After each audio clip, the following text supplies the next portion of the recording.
So last time we were talking about strategy and transformation. And so what we need to do is formulate a better strategy. So how do we go about doing that? Well, a lot depends on me and as a business. All I know is from the beginning, I just want to make money. And I know the customer, I know my business and everything else. And so the first thought about digital and the first step most companies take is they just want to be better. They just want to lower costs, increase revenue, do that. Then they migrate and realize they can use digital to delight the customer. And eventually you combine all that together and the good businesses will transform, that they'll evolve and they'll have deeper values, integration across their organization, and it becomes part of the company's DNA. And the way you can look at it is to what scope, what scale are they going to do these types of things? And so on the smallest scale, just to be better, they'll remain silos, but at least these pockets will be doing things digitally. And then finally, at the large scale, those are the ones that are going to be future ready, that have created software stacks or APIs to work on these things. And so as you can see, depending on what you want to focus on, if you want to be better for the customer or better you, what is it that you work on? And so the common strategies that they go after that people talk about is I want 10% growth, I want to get more market share, I want to hold off the competition, or I want to increase output and decrease costs. And these people are wrong. Yes, it's a tangible metric. Sooner or later, these are going to kick in. But what are your goals? What is it that you're still trying to do? And so the strategy process still applies. What's my objective? What's the landscape? What are factors I need to consider? Who's my customer? What resources can I bring to bear? And what leadership and processes do I need to put in place? What's my risk in me doing this? Where are the pitfalls? I have to consider that. And so when you look at the return for businesses, investing in our R&D, redesigning teams, all of these things bring about a positive return for companies. And you can see what their output is. And so who's going to come from this? It comes from your people. You need people who are going to emerge, who are going to become digital masters, who understand the implications of what this is going to do. It's tough going. One is you could just force the issue. The CEO says, this is what we're going to do. This is a top-down mandate. And make everybody comply. The problem is it's a very large investment. It's going to take you 5 years to get there. And when you force training, when people don't really understand why you're doing it or what the benefits are, it's tough.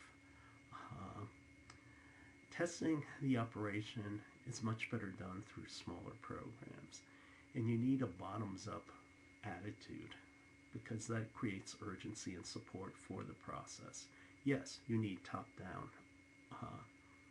edict, but you also need bottom-up buy-in.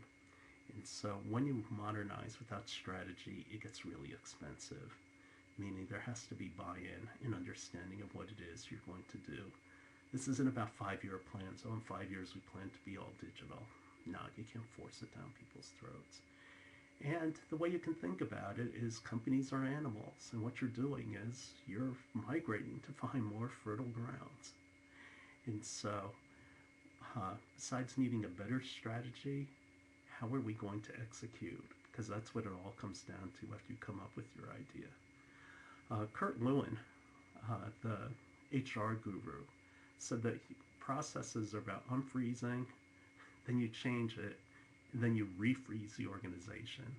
And what he means by that is, yes, it takes a lot of energy and everything to bring about change, but at some point you also have to build up consistency.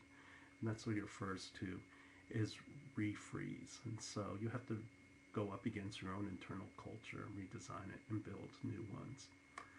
Typically, your company is in silos. You have different organizations with different goals, and they tend to follow that pattern.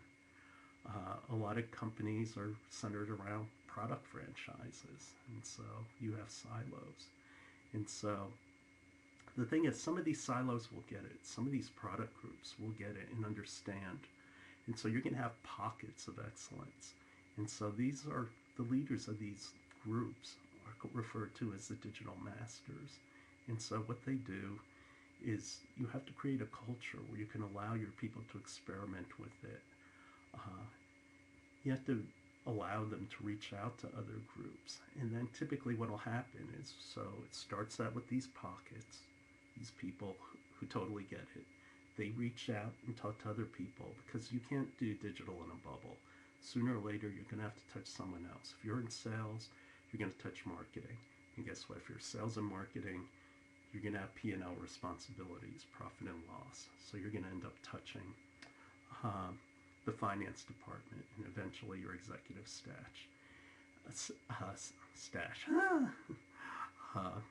your executive staff.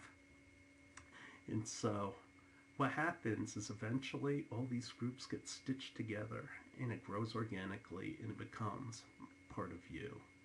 But it can't happen without integrating. There still has to be support of executive management, and this is why it's difficult, because you got to play this balancing game between top-down heavy and also hands-off supportive.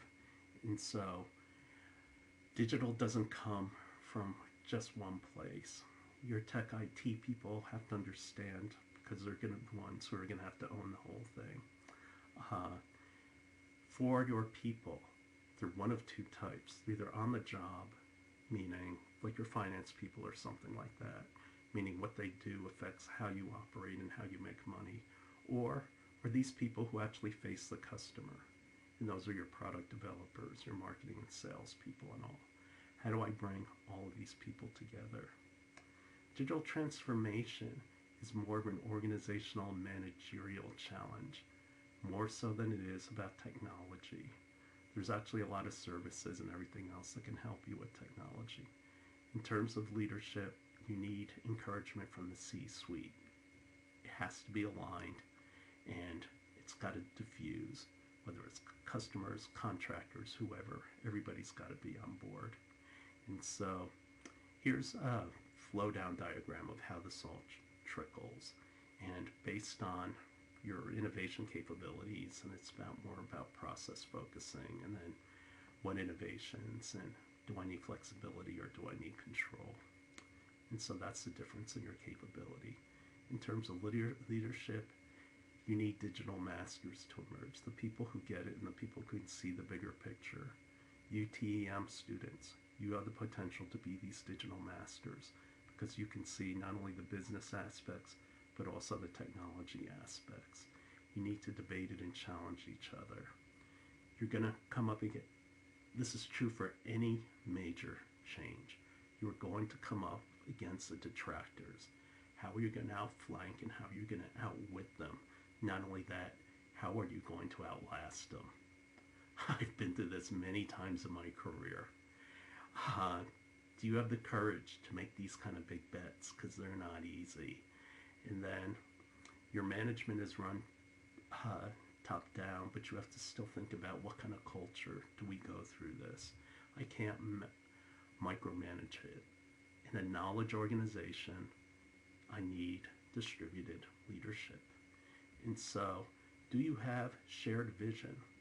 And one thing I said in an interview and got myself absolutely killed for is I don't believe in 100% consensus, because if you have 100% consensus, that pretty much means that you're settling for the 50% solution, a mediocre solution. What I do, though, is believe in 100% understanding. No matter what path you pick, does everybody understand why you're doing and what you're doing, and does everybody share the same vision? And this requires a great deal of education and constant reinforcement to have that shared vision so you're all moving towards the same goal.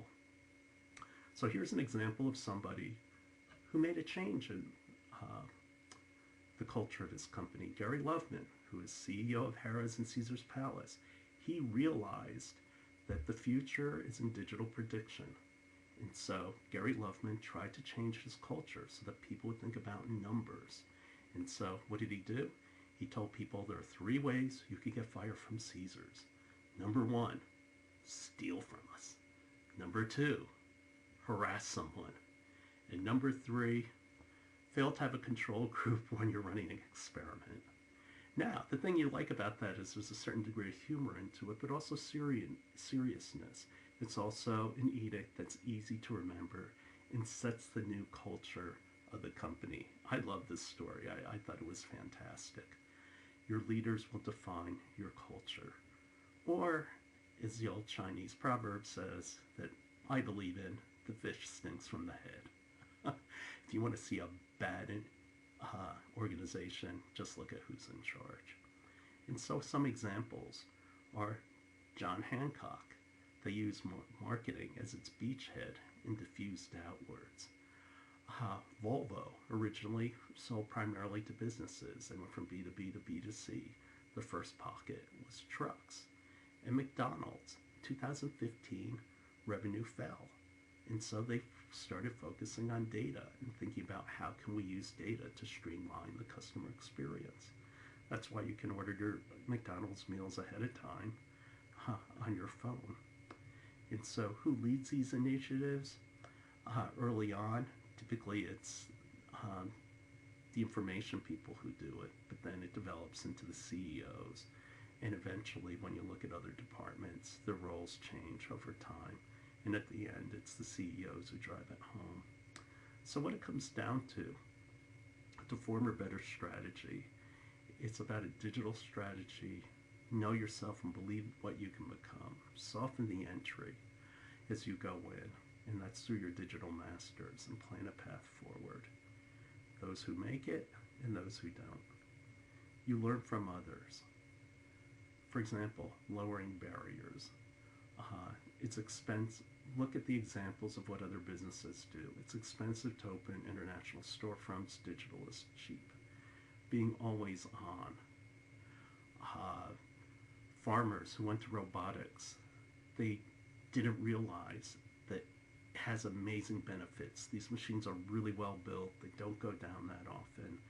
And guess what? A human being, you can only work so many hours, like 8, 10 hours. But these things, while you're sleeping, you're harvesting. And so they can do 5 times the work of what a typical worker can do. And also, because of IoT sensors and all, and smart machines, you know why they broke down and where it is, and you can fix it quickly. And so now you don't need to be a mechanic. All you need to do is understand how to replace parts. And how involved are your activities? And Nike, they've changed themselves. Not only do they want to be about the athlete, they want to be part of your life every day. And that kind of makes sense because you put your shoes on every day with wearables and everything, all kinds of opportunities to get information. Nike's positioning for this. How can we be part of your world every day? Marriott, when they went digital, this is where they got into trouble, and that's if they wanted to do mobile check-in. And the app worked great, but it was only tied to one hotel. It wasn't tied to multiple hotels, and it wasn't tied to every department. So there's a difference between wanting to contact the restaurant, the concierge, versus I just want clean towels. And so people got frustrated because it didn't touch across the entire hotel. Adobe, they realized that their employees are good samples of their customers, and so they took their internal development and what they would like and what they were seeing when pursuing their digital ventures. So the transformation journey is that it starts out with silos, but those silos are your champions, and they form islands of excellence. They get it, they're able to execute against it, and then don't do it by brute force, but find your digital masters. Find a way to stitch them together through interaction, and know the values in your business.